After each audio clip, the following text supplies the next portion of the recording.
ทางคลายทุกข์เกิดปิติสุขให้ทุกทินทีเปิดฟังธรรมะพระจัดรายการหลายคลื่นความร่วมสร้างมหาทานบารมีพระธาตุเจดีย์สีสองเมื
ปิติสุขให้ทุกทินที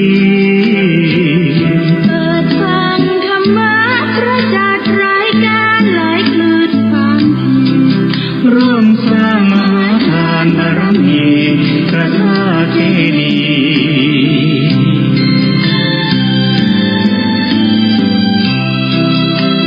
์สีสอง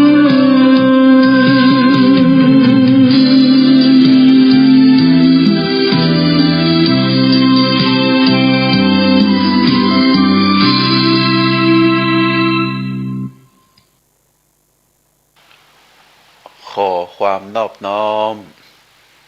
จงมีแด่พระรัตนตรัยเจ้าสามประการพระรัตนตรัยองค์ที่หนึ่งคือพระพุทธเจ้าพระรัตนตรัยองค์ที่สองคือพระธรรมเจ้าพระรัตนตรัยองค์ที่สามคือพระอริยสังฆเจ้าข้าพระพุทธเจ้าขอเคารพนอบนอบกราบไหว้แตบไตรไวสาพระรัตนตรัยเจ้าถึงสามประการโดยความเคารพสักการะเป็นอย่างยิ่งขอถวายความเคารพพระมหาเถรานุเถระเจ้าคณะพระสังฆาธิการครูบาอาจารย์ตลอดถึงพระภิกษุหนุ่มสามเณรน้อยจุตนจุองค์ขอเจริญพรศรัทธาญาติโยมนักศีลนักบุญทั้งหลายต่อจากนี้ไปอาตมาภาพพระครูปริยัติกิจจาภิวัตรสำนักวัดพระสิงห์อำเภอเมืองจังหวัดเชียงใหม่จะได้น้อมนำเอาสาระธรรมอันเป็นประโยชน์ต่อการประพฤติปฏิบัติต่อการสั่งสมปัญญาปารมีธรรมเหมาะเพื่อเป็นธรรมบรรณาการอาหารใจคือกับท่านสาธุชนนักศีลนักบุญทั้งหลายรายการนี้ชื่อว่ารายการเสียงธรรมจากวัดพระสิงห์ก็จะมีทุกวันพฤหัสในเวลาประมาณ10 โมงทางคลื่นสถานีวิทยุคลื่น 104.5 เมกะเฮิรตซ์ถ่ายทอดจากวัดไฟหินแห่งนี้ก็เป็นการให้โอกาสต่อครูบาอาจารย์ต่ออาตมาภาพได้นำสาระธรรมความรู้เกี่ยวกับทางพระพุทธศาสนามามอบให้กับศรัทธาญาติโยมนักศีลนักบุญทั้งหลายรายการเสียงธรรมจากวัดพระสิงห์ก็ได้ดำเนินรายการมาเป็นเวลาเมินพอสมควร ก็ได้ปากันอาทิตย์ละครั้งบางครั้งบางคราวก็ได้นำนิทานชาดกมามอบให้กับท่านสาธุชนได้ฮู้ได้เข้าใจบางครั้งบางคราวก็ได้เอาเรื่องราวตามพระพุทธศาสนาบางครั้งบางคราวก็ได้เอาสิ่งที่มันเป็นประโยชนะมาให้กับท่านสาธุชนได้พินิจพิจารณากันเพราะว่าสิ่งต่างหลายต่างมวลในทางพระพุทธศาสนานั้นมีมากมายเหลือเกินนะก็จะได้คัดสรรเลือกสรรเอามามาจาท่านสาธุชนก็รับฟังสิ่งใดที่มันเป็นประโยชน์ก็จะได้น้อมนำเอาไปประพฤติปฏิบัติตามที่กล่าวแล้ว ในช่วงนี้นะข่าวตามพระพุทธศาสนาก็เป็นเรื่องที่เฮาเจ้าพุทธได้รับทราบได้รับยินได้ยินได้ฟัง ได้อ่านเรื่องราวต่างๆถ้าพูดถึงว่าพระพุทธศาสนาแล้วเป็นศาสนาที่พระพุทธองค์ได้สั่งสอนคือเหล่าพุทธบริษัทคือมีความฮักมีความเมตตามีความกรุณาต่อสรรพสัตว์สัตวโลกต่อสรรพสัตว์หรือสัตวโลกสัตวโลกก็คือสัตว์ที่อยู่ในโลกก็บรรดาสิ่งที่มีชีวิตทั้งหลายก็จุดใหญ่ใจความก็เน้นในส่วนของมนุษย์เฮา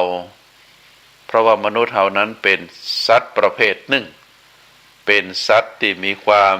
เจริญมีการพัฒนาทางด้านสติปัญญาเป็นสัตว์ที่ประเสริฐเป็นสัตว์ที่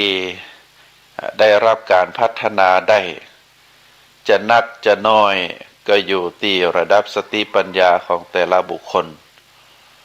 พระพุทธองค์ได้กล่าวว่ามนุษย์เฮานั้นเมื่อเกิดมาในโลกนี้แล้วถ้าเฮาอยู่ด้วยกันด้วยความฮักด้วยความเมตตาด้วยความกรุณาเมตตาคือความฮักความปรารถนาดีต่อกัน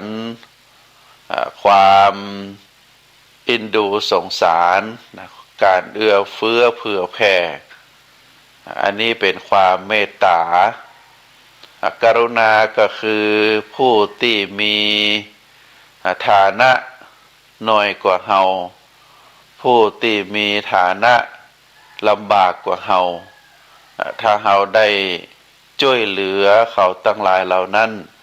โดยวิธีใดวิธีหนึ่งอันนั้นเฮาก็ถือว่าเป็นความกรุณาความกรุณาปราณีอันนี้พระพุทธองค์ได้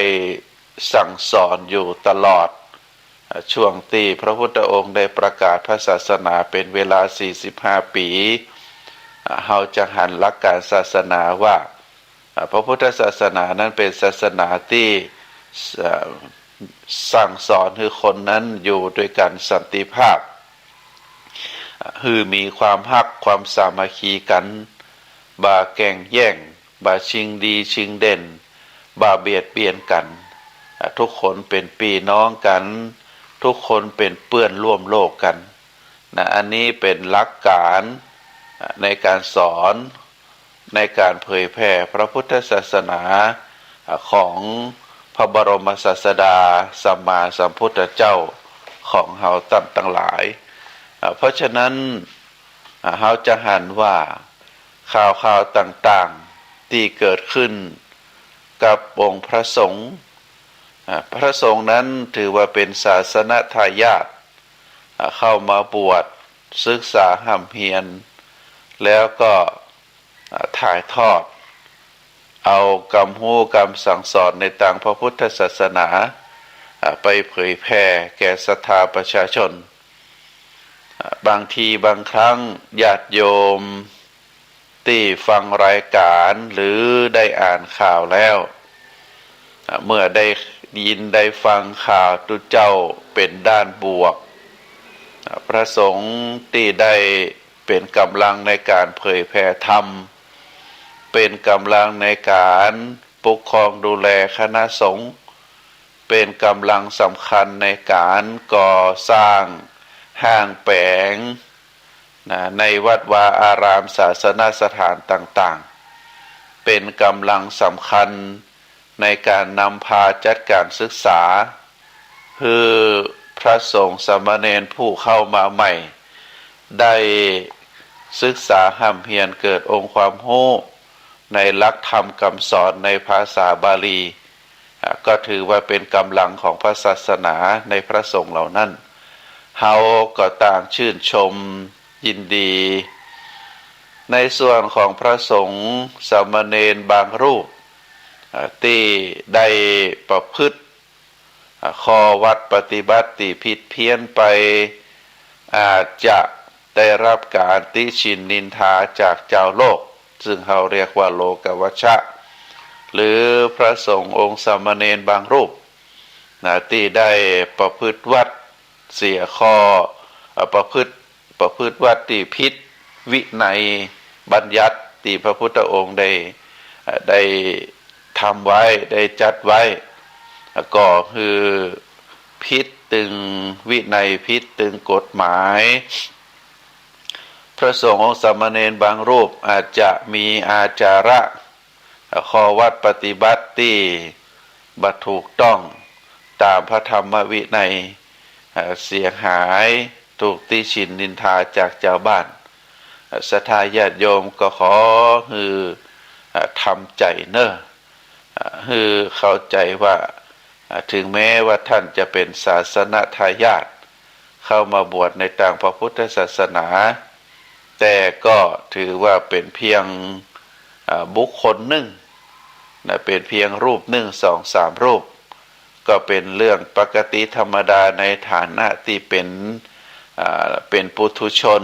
คนที่ยังมีกิเลสอยู่ถึงแม้ว่าเราจะเข้ามาบวชท่านนั้นจะเข้ามาบวชแล้วแต่บางครั้งบางคราวก็ยังตัดกิเลสบ่ได้ก็จึงทำให้เกิดความเสียหายต่อการประพฤติปฏิบัติเราก็บ่ได้เอามานับมาคิดคือเกิดความทุกข์ใจโดยความวิตกกังวลในฐานะที่เราเป็นพระพุทธในฐานะที่เราเป็นเจ้าพุทธเป็นพุทธศาสนิกชนแต่เราดูหลักใหญ่ใจความของพระพุทธศาสนาไว้ว่าหลักการที่พระพุทธเจ้าได้สั่งสอนนั้นก็คือสอนคนแต่ละคนได้น้อมนำเอาพระธรรมคำสอนไปประพฤติปฏิบัติเพื่อที่จะได้ดำรงชีวิตอยู่ด้วยความสัสดีอยู่ด้วยความผาสุกอันนั้นเป็นเรื่องจุดใหญ่ใจความแต่ถ้าเราได้ฟังข่าวแล้วเราก็บ่ควรจะเอาต้านตั้งหลายเหล่านั้นมาเป็นอารมณ์มาเป็นกรรมวิพากษ์วิจารณ์มาเอามามาเอ่ยใส่อารมณ์เป็นเรื่องทุกข์ยากลำบากใจที่เกิดขึ้นโดยความเป็นห่วงในการที่เราจะฮักพระศาสนาเราก็ต้องยึดปฏิบัติตามหลักคำสอนของพระพุทธเจ้าบางทีบางครั้งเราก็จะหันว่าตุเจ้าก็เนี่ยเสียเจ้าบ้านที่วิพากษ์วิจารณ์บางทีตัวเองก็ทำบ่ได้ศีลห้าก็รักษาบ่ได้ก็มาวิพากษ์วิจารณ์กันมันก็เป็นสิ่งที่บ่เหมาะสมถึงสองฝ่ายเฮาในฐานะที่เป็นเจ้าพุทธเหมือนเดียวกันก็พยายามทำใจว่าหลักธรรมคำสอนของพระพุทธเจ้านั้นยังอยู่หลักธรรมคำสอนของพระพุทธเจ้านั้นยังบริสุทธิ์ก็ยังอยู่ในพระไตรปิฎกยังจารึกแล้วก็คนรุ่นแล้วรุ่นเล่า ท ที่เข้ามาบวชแล้วก็สามารถประพฤติปฏิบัติได้ก็ถือว่าเป็นสิ่งที่เราควรจะเข้าใจเป็นลักษณะแบบนั้นถ้าเราเอาจิตเอาใจไปผูกกับบุคคลใดบุคคลหนึ่งโดยเฉพาะพระสงฆ์ศรัทธาญาติโยมนั้นจะมีความเคารพเลื่อมใสแล้วก็เอาจิตเอาใจเข้าไปผูกบางทีบางครั้งก็จะเข้าใจว่าพระรูปนั้นก็คือพระพุทธศาสนาอย่างเป็นต้นถ้าเข้าใจเป็นลักษณะแบบนี้ก็เราจะเข้าใจทำให้การเข้าใจนั้นคลาดเคลื่อนจากความเป็นจริงในฐานะที่ท่านได้เข้ามาบวชบางทีการบวชบางรูปก็บวชด้วยความเลื่อมใสศรัทธาบางรูปก็ถูกพ่อแม่คือบังคับเข้ามาบวชก็อย่างเป็นต้นบางทีก็เข้ามาบวชแล้วบ่ได้ตั้งใจประพฤติปฏิบัติเพียงแต่เข้ามาหาลาภสักการะอันเกิดขึ้นในต่างพระพุทธศาสนาอย่างก็มีเรื่องเหล่านี้นะบ่ใช่ว่าเกิดขึ้นในเฉพาะปัจจุบันแม้แต่ในทางพระพุทธศาสนาโดยเฉพาะในเรื่องของการที่พระพุทธเจ้าได้ทรงบัญญัติวินัยไว้ วินัยแต่ละข้อนั้นก็จะมีต้นบัญญัติอยู่คำว่าต้นบัญญัติก็คือตุเจ้าหรือพระสงฆ์ในสมัยนั้นเข้ามาบวชแล้วก็ได้ประพฤติข้อ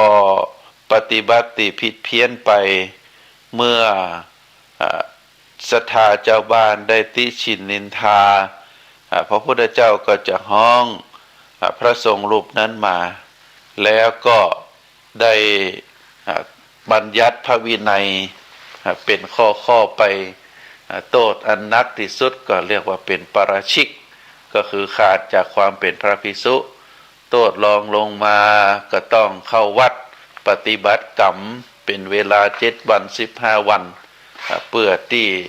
จะได้ชำระจิตชำระใจชำระโทษเหล่านั้นให้หมดไปถ้าเป็นข้อต่ำกว่านั้นก็ต้องสารภาพความผิดนั้นต่อพระภิกษุรูปใดรูปหนึ่งอันนี้ถือว่าเป็นแนวทางในการดำเนินในทางพระพุทธศาสนาสำหรับพระสงฆ์ที่เข้ามาบวชเพราะฉะนั้นก็ศรัทธาญาติโยมตามที่มานะก็คือพยายามที่จะเข้าใจในหลักการปฏิบัติในฐานะที่เป็นเจ้าพุทธ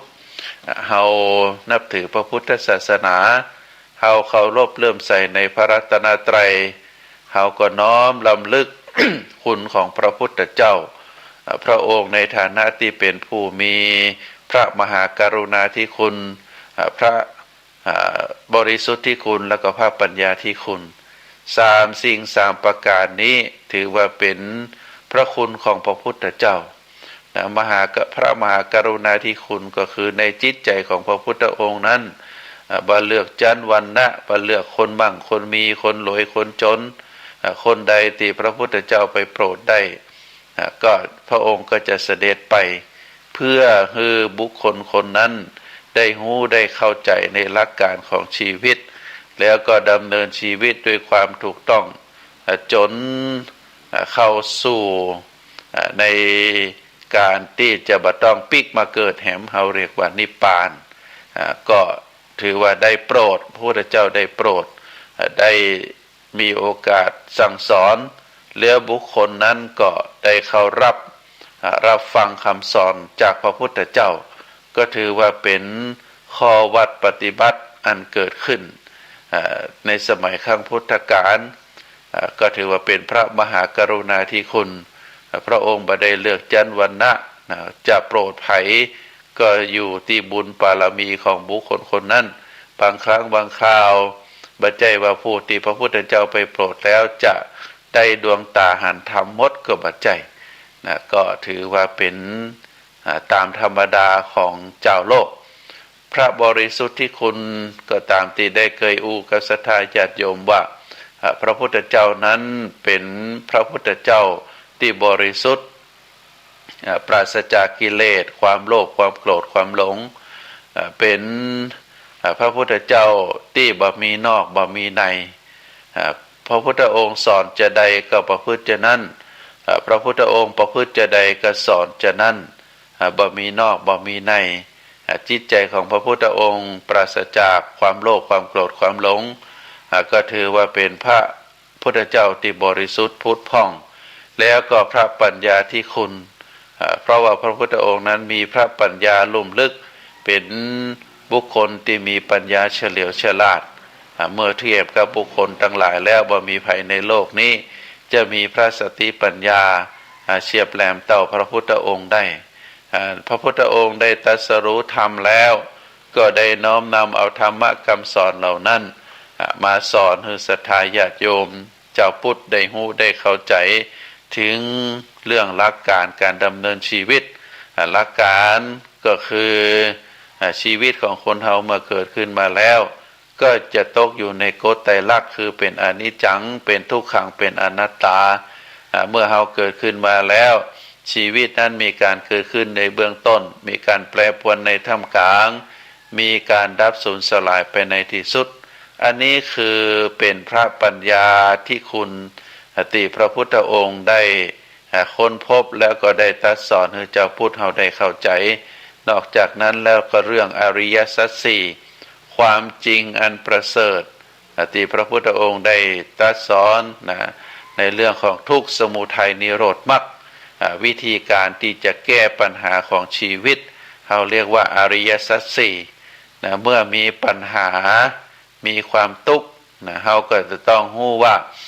ปัญหานั้นมาจากไหนมีต้นต่อเป็นจะใด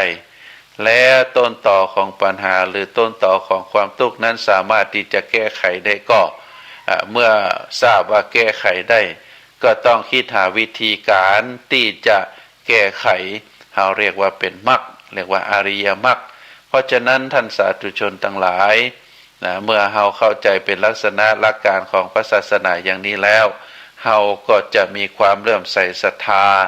ในพระศาสนานักยิ่งขึ้นอันนี้เป็นพระคุณของพระพุทธเจ้าพระคุณของพระธรรมก็เราทราบกันแล้วว่าพระธรรมนั้นมีเป็นจำนวนนักก็คือ 84,000 พระธรรมขันธ์ใน 84,000 พระธรรมขันธ์นี้เป็นธรรมะสรุปแล้วมีอยู่สองประเภทที่หนึ่งเขาเรียกปหานตภธรรมคือธรรมที่ควรจะละบาน้อมนำมาประพฤติปฏิบัติเป็นธรรมะฝ่ายชั่วอย่างเช่นอกุศลมูล3ประการก็คือมีความโลภความโกรธความหลง3สิ่ง3ประการนี้เป็นอกุศลมูลเป็นธรรมะฝ่ายต่ำเป็นธรรมะที่ก่อให้เกิดภัยประพฤติปฏิบัติแล้วก็จะก่อให้เกิดความชั่วทั้งปวงเราเรียกว่าเป็นอกุศลมูลเป็นปหานตภธรรมคือธรรมที่จะต้องละในส่วนของแห่งประเภทหนึ่งนั้นก็คือภาวิตภธรรมภาวิตภธรรมก็คือธรรมที่จะต้องควรจะเจริญควรจะฮือมีควรจะฮือเป็นในขันธสันดานของเจ้าพุทธของเฮาอย่างเช่นความเมตตา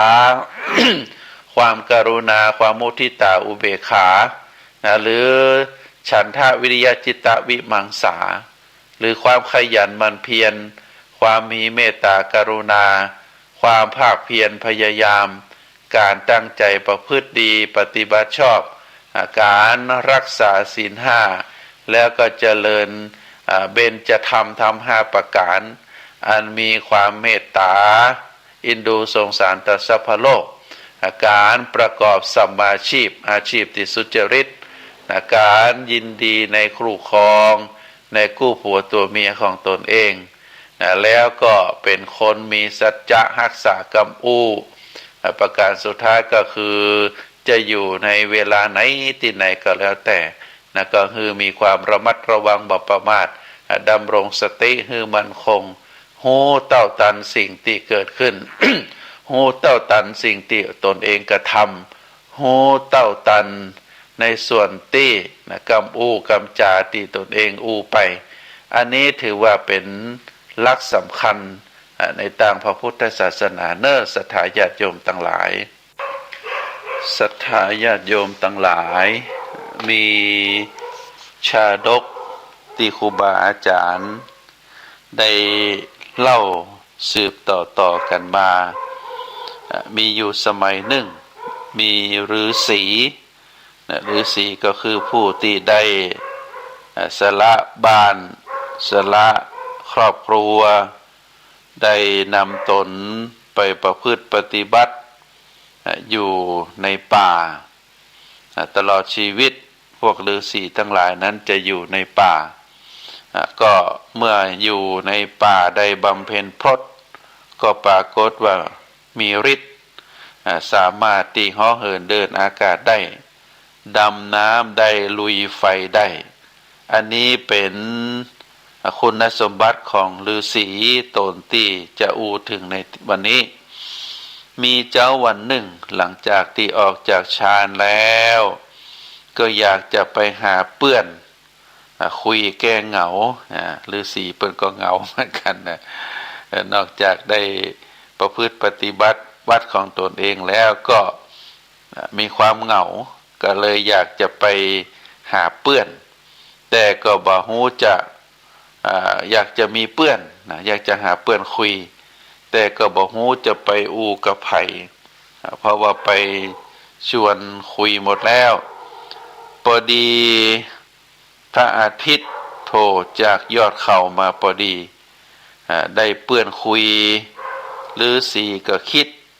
ได้ดังนั้นแล้วก็เหาะไปหาพระอาทิตย์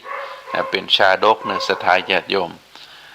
ถึงรัศมีพระอาทิตย์จะร้อนแรงอย่างใดก็ตาม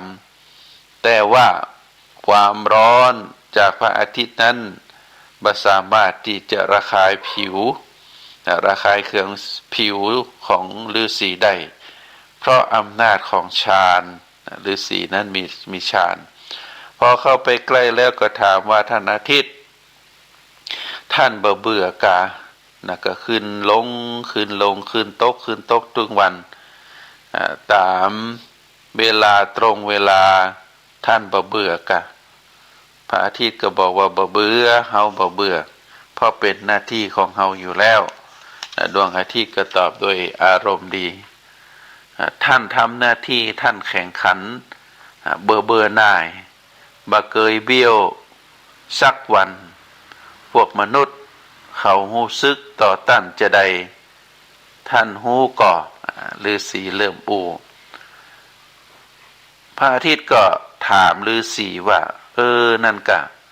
แล้วมนุษย์ฮู้ซึกต่อข้าพเจ้าจะใดท่านเป็นมนุษย์ท่านลองเล่าให้ฟังรอฤาษีก็บอกว่าเวลาท่านขึ้นอยู่กลางฟ้าเวลาเตี้ยงคนที่กำลังเดินทางกลางแดดก็จะบ่นนินทาว่าวันนี้มันร้อนแต่ร้อนว่าทำอะไรอย่างก็ป้อมมาได้ส่วนในทำนองเดียวกันคนที่ซักผ้ากำลังตากผ้าอยู่ก็จะชอบแล้วก็ชมท่านว่าโอ้วันนี้แดดดีพระอาทิตย์เป็นใจแล้วพระอาทิตย์ก็ย้อนถามฤาษีว่าและคนที่ด่าข้าพเจ้านั้นเขาจังข้าพเจ้าคนที่ชมข้าพเจ้านั้นเขาชอบข้าพเจ้ากะถามฤาษีก็ตอบว่าก็คงบ่ใจจะอันน่ะคนที่ด่าท่านวันหลังบ่ได้ไปไหนนั่งนอนอยู่ในบ้านเขาก็บ่ได้บ่นหรือสนใจกับท่านจะแผ่แสงหรือจะเย็นหรือจะใดเขาก็บ่รับรู้ส่วนคนที่ชมท่านวันหลังพอ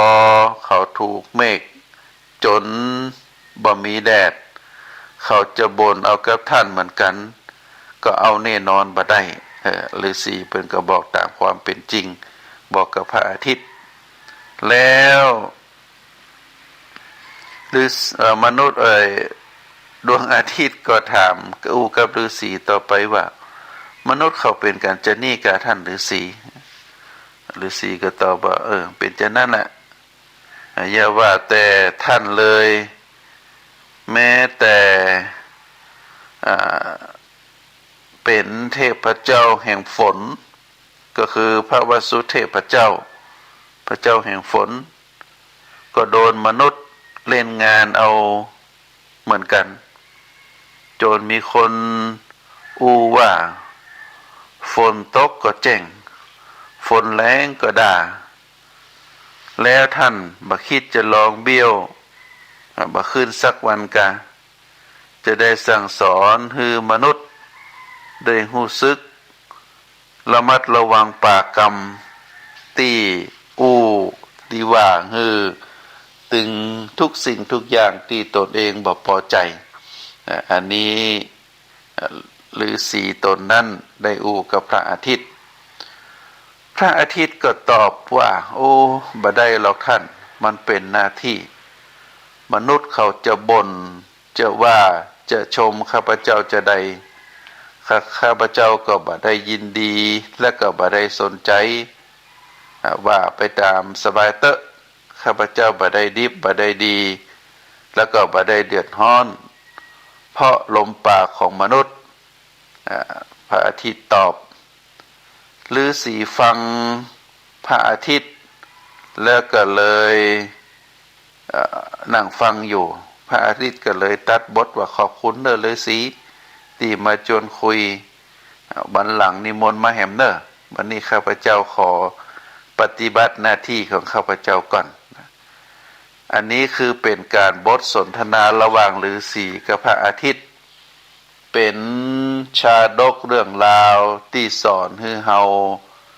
ท่านทั้งหลายได้เข้าใจว่าการที่พระอาทิตย์ฝนหรือสรรพบุคคลสรรพสิ่งที่อยู่ในโลกนี้บางอย่างก็บางครั้งบางคราวก็ได้รับคำสรรเสริญเยินยอจากบุคคลทั้งหลายบางครั้งบางคราวก็ได้รับคำติฉินนินทาจากบุคคลทั้งหลายก็เป็นเรื่องธรรมดาของโลกว่าคนที่เกิดมาในโลกนี้เป็นธรรมะที่กู้กับโลกก็คือนินทาสรรเสริญมีสุขมีทุกข์มีนินทาสรรเสริญมีลาภเสื่อมลาภมียศเสื่อมยศมีนินทาสรรเสริญ8สิ่ง8อย่าง8ประการ4กู้เป็นธรรมะกู้กับโลกอันหนึ่งสุขกู้กับทุกข์ธรรมดาคนเฮาเกิดมาในโลกนี้ได้ปะถึงสุขได้ปะถึงทุกข์บ่มีไผสักคนที่มีแต่ความสุขบ่มีไผสักคนมีแต่ความทุกข์บางครั้งบางคราวก็สุขบางครั้งบางคราวก็ทุกข์พระพุทธเจ้าแนะนำว่าเมื่อเฮาเจอความสุขก็จะไปเหลิงเมื่อเฮาเจอความทุกข์ก็จะไปยึดมั่นถือมั่นก็มีการปล่อยวางใจความเงียบใจความสงบใจความตั้งมั่นความจิตใจที่ตั้งมั่นใจสติปัญญาพิจารณาเพื่อที่จะแก้ไขในความทุกข์ทั้งหลายเหล่านั้นแต่ถ้ามีความสุขแล้วก็บ่ควรจะเหลิงบ่ควรจะประมาทนะควรจะบ่ประมาทเพราะฉะนั้นอันนี้เป็นหลักการเมื่อมีสุขมีทุกข์เมื่อมีนินทาสรรเสริญก็เป็นธรรมดาคนเฮาอย่างกับพระอาทิตย์อยู่บนฟ้าก็ได้รับการนินทาได้รับการสรรเสริญจากคนจากมนุษย์ตามที่ฤาษีได้บอกก็เป็นธรรมดาเพราะฉะนั้นเมื่อได้รับการสรรเสริญก็จะไปฟังเชื่อเขาสรรเสริญเฮาเพราะอะไรหยังเขาอูแต่ก็ว่าอูเล่นถ้าอูแต่ก็ฮือรับฟังรับชม แล้วก็พยายามที่จะทำต่อยอดสิ่งที่เปิ้นสรรเสริญนั้นคือดีนักยิ่งขึ้นแต่ถ้าได้รับการติฉินนินทาจากคนทั้งหลายเฮาก็พยายามดูว่ากรรมที่เขาติฉินนินทานั้นเป็นเรื่องดีก็ว่าเป็นเรื่องจริงก็ว่าเป็นเรื่องบ่จริงถ้าเป็นเรื่องบ่จริงก็จะไปใส่ใจแต่ถ้าเป็นเรื่องจริงเฮาก็แก้ไขนะแต่ว่าทุกสิ่งทุกอย่างในโลกนี้จะคือคนชอบเหมือนเดียวกันหมดก็บ่ได้นะก็ถือว่าเป็นธรรมดาแม้แต่องค์พระประติมานะองค์พระประติมาที่อยู่ในวิหารในรูปปั้นรูปเหมือนรูปหล่อของพระพุทธเจ้าที่ตั้งอยู่ในพระวิหารในโบสถ์บ่ได้ว่าคือไผแต่ว่าคนทั้งหลายเข้าไปกราบเข้าไปไหว้เมื่อได้เงยหน้าดูพระพุทธรูปแล้วหลายผู้หลายคนก็ชื่นชมในความงดงามหลายผู้หลายคนก็มักจะติฉินนินทาว่าพระพุทธรูปพระองค์นี้แต่ปั้นมาบ่ได้สัดส่วนหล่อมาบ่ได้สัดส่วนนะบางทีก็บอกว่าหัวน้อยไปบางทีก็หน้ายาวไปบางทีก็จะว่าปากแดงไปตาบ่งามหน้าบ่หวานอันนี้ก็เป็นธรรมดาเพราะฉะนั้นก็กรรมติฉินนินทานั้นบ่มีภัยที่บ่ได้รับการติฉินนินทาในโลกนะก็เป็นธรรมะคู่กับโลกสรรเสริญนินทาการได้ยศเสื่อมยศการได้ลาภเสื่อมยศลาภนะยศก็คือยศถาบรรดาศักดิ์ความเป็นใหญ่ที่ได้รับการมอบหมายสถาปนาลาภก็เหมือนเดียวกันลาภก็คือสิ่งที่เกิดขึ้นเป็นสิ่งที่คนทั้งหลายชอบลาภสักการะก็คือบรรดาสิ่งของบ่ว่าจะเป็นแก้วแหวนเงินทองสิ่งของที่มีราคาเมื่อมีไผได้มามอบหรือมีไผได้เอามาฮื้อเฮาก็เรียกว่าเป็นลาภสักการะเป็นลาภที่เกิดขึ้นบางครั้งบางคราวได้มาบางครั้งบางคราวเสียไปเปิ้นห้องว่าได้ลาภเสื่อมลาภได้ยศเสื่อมยศก็คือได้รับการแต่งตั้งคือดำรงตำแหน่งทางหน้าที่ปกครองตามหน้าที่อะไรอย่างต่างๆเฮาก็เรียกว่าได้ยศมียศถาบรรดาศักดิ์บางครั้งบางคราวก็ถูกถอนถูกปลดจากยศทั้งหลายเหล่านั้นจากคนที่มียศถาบรรดาศักดิ์ก็ได้รับการถอดได้รับการปลดก็ทำให้กลายเป็นคนสามัญธรรมดาถ้าคนได้รู้ได้เข้าใจในโลกธรรมก็จะบ่าไปยึดมั่นถือมั่นในตรงนั้นนะก็คือเป็นไปตามสถานการณ์นะก็อยู่แบบคนสามัญธรรมดาก็สบายใจได้อันนี้เป็นโลกธรรมเพราะฉะนั้นท่านสาธุชนทั้งหลายจากชาดกที่ว่ามาระหว่างบทสนทนาของฤาษีกับพระอาทิตย์เฮาก็จะหันว่าคนที่ทำหน้าที่ใหญ่ๆและอยู่สูงย่อมถูกกระแสลมปากคนนักกว่าคนปกติเหมือนดวงอาทิตย์ที่ลอยอยู่บนฟ้าเรื่องของปากคนเขาจะห้ามเข้าบ่ได้ การยกย่องสรรเสริญหรือการนินทาว่าร้ายนั้นส่วนใหญ่เกิดจากความชอบความชังเป็นการส่วนตัวเกิดจากความชอบเกิดจากความชังเป็นการส่วนตัว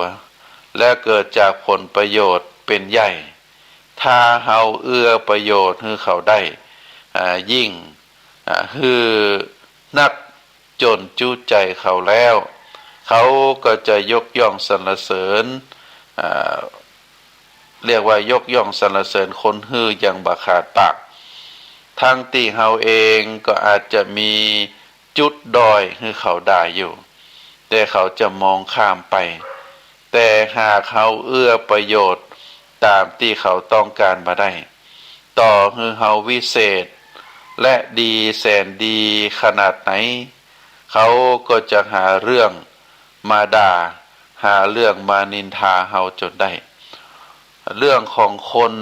เป็นอย่างอี้มาตลอดท่านสาธุชนท่านผู้รู้ก็จึงสอนให้เฮาเป็นคนนักแน่นมั่นคงเอาไว้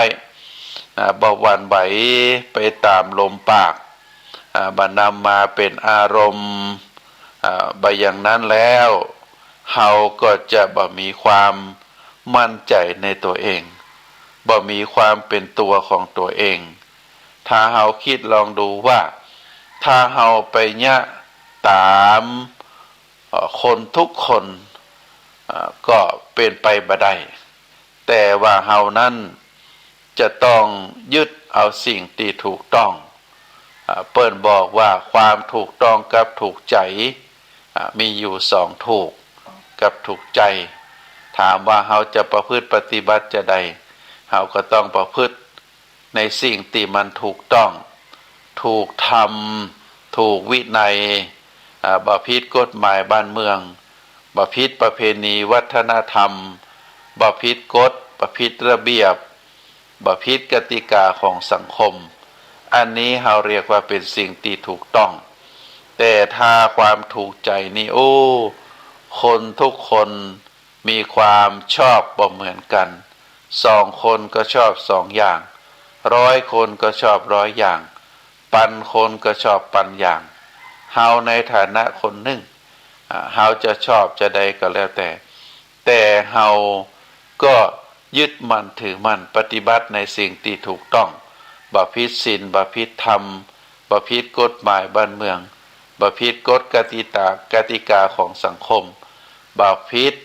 ประเพณีวัฒนธรรมถือว่าเป็นสิ่งที่ถูกต้องเพราะฉะนั้นเฮาต้องเป็นตัวของตัวเองเฮาจะถ้าเฮาไปประพฤติปฏิบัติตามกรรมของคนอื่นก็จะเป็นทุกข์เป็นฟุ้งซ่านนอนบ่หลับเพราะเก็บเอากรรมของคนอื่นมานั่งคิดนอนคิดเป็นความวิตกกังวลอยู่ตลอดเวลาเฮาต้องทำตัวเฮาต้องทำใจคือเหมือนกับดวงอาทิตย์ก็จะได้อยู่แบบสุขสบายก็ทำตามหน้าที่ของเฮาด้วยความถูกต้องถูกธรรมถูกวินัยเพราะฉะนั้นท่านสาธุชนทั้งหลายเฮาเกิดมาในโลกนี้ช่วงที่เฮามีอายุไขจะเท่าใดก็แล้วแต่มีอายุไขที่อยู่ในโลกนี้ จะเมินนานขนาดไหนก็แล้วแต่เฮาก็ถือว่าเฮานั้นก็สามารถที่จะดำรงคงอยู่คือเป็นไปตามตามความสุขการดำรงชีวิตจุดมุ่งหมายก็คือความเป็นอยู่สบายก็คือไร้ความวิตกกังวลไร้ความวิตกกังวลก็คือสิ่งที่เฮาท่านทั้งหลายจะต้องได้เข้าใจว่าการดำเนินชีวิตของเฮาที่เหลืออยู่บางผู้บางท่านที่ฟังอยู่อาจจะเป็นคนหนุ่มบางผู้บางท่านก็อาจจะเป็นผู้สูงอายุเมื่อชีวิตเฮาเหลือน้อยเฮาก็จะต้องดำเนินชีวิตของเฮาคือไปสู่จุดหมายปลายทางคือถึงจนหมดอายุไขหมดบุญหมดกรรมเรียกว่าเป็นการนำพาชีวิต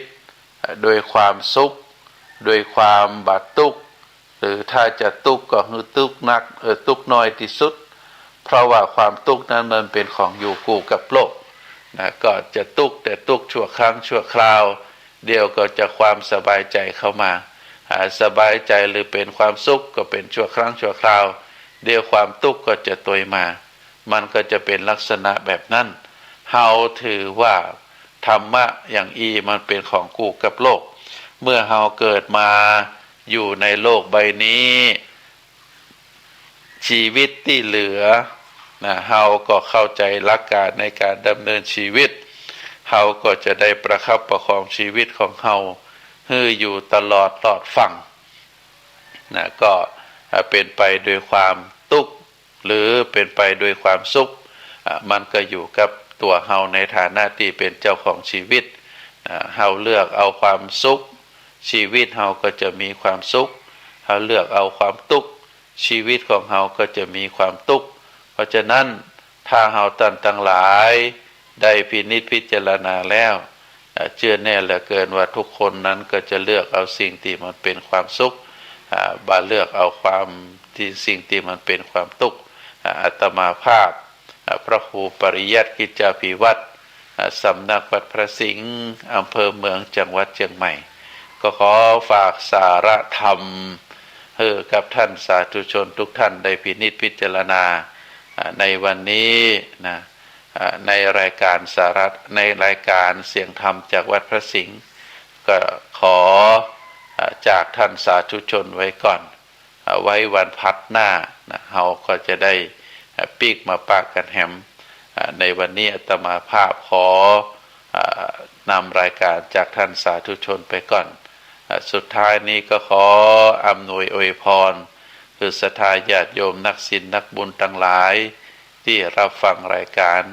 ก็ขอให้บุญกุศลคุณงามความดีเดชะบารมีของหลวงพ่อพระพุทธสิหิงค์จากวัดพระสิงห์เดชะบารมีของพระธาตุเจ้าพระธาตุหลวงประจำคนเกิดปีมะลงเดชะบารมีของหลวงพ่อพระศรีสันเพชรพระประธานในพระวิหารหลวงเดชะบารมีของอดีตเจ้าอาวาสอันมีครูบาเจ้าศรีวิจัยหลวงพ่อพระอุบาลีคุณูปมาจารย์ฟูอัตตศิวะมหาเถระเดชะบารมีของหลวงพ่อพระธรรมสิทธาจารย์หนูถาวรมหาเถระตลอดถึงเดชะบารมีของอดีตเจ้าอาวาสจุตนจุองค์ได้อำนวยพรให้ศรัทธาญาติโยมนักศีลนักบุญที่ฟังรายการเสียงธรรมจากวัดพระสิงห์ได้มีความสุขมีความเจริญนิราศขาดแคล้วจากทุกโศกโรคภัยพยันตรายทั้งหลายจงเจริญด้วยจตุรพิธพรชัยมีอายุวันนะสุขภละปฏิภาณธนสารธรรมสารสมบัติรุ่งเรืองด้วยลาภยศสุขสรรเสริญจงทุกประการเทินขอเจริญพร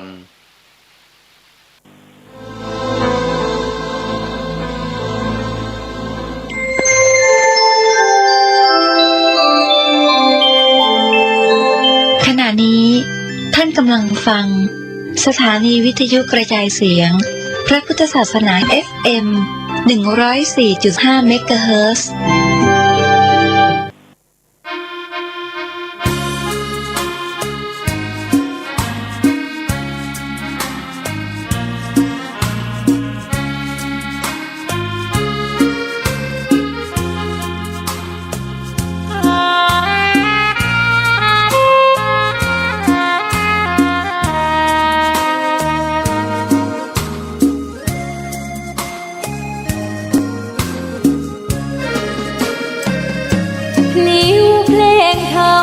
ถูกถ้อยคำเข้าถึงจิตใจ